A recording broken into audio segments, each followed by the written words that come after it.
Our channel does not promote any violent, harmful or illegal activities.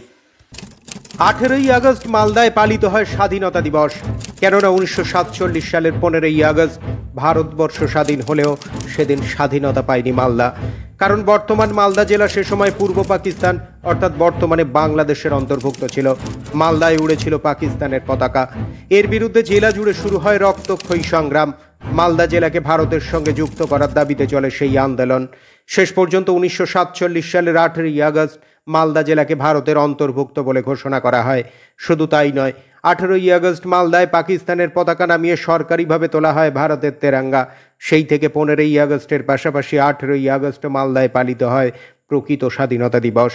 আজ সেই উপলক্ষে সকাল থেকে মালদা জেলা গ্রন্থাগার, বাবুপাড়া, দুর্গাবাড়ি মোড় সহ একাধিক জায়গায় জাতীয় পতাকা তোলা হয়। আয়োজন করা হয় সাংস্কৃতিক অনুষ্ঠানেরও। 1947 সালের 18ই আগস্ট মালদাবাসীর কাছে অত্যন্ত একটি গৌরবময় দিন। ভারতবর্ষ 15ই আগস্টে স্বাধীন হলেও মালদার মানুষ কিন্তু পরাধীনতার গ্লানি থেকে সেই দিন সরতে পারেনি। এই 18 আগস্টই প্রথম ভারতবর্ষের সাথে মালদার অন্তর্ভুক্তি হয় এবং মালদার জেলা প্রশাসনিক কার্যালয় থেকে পাকিস্তানের পতাকাকে নামিয়ে আজকের দিনেই এই 18ই আগস্ট সরকারিভাবে জাতীয় পতাকা উত্তোলন হয়, ভারতবর্ষের এই তেরঙ্গা পতাকা।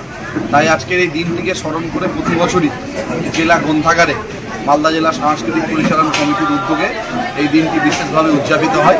আমরা সকলে আজকে উপস্থিত হয়েছি এখানে। মালদার মানুষ হিসাবে আমরা অত্যন্ত গর্ববোধ অনুভব করছি যে আজকের এই বিশেষ দিনটাকে আমরা পালিত করছি।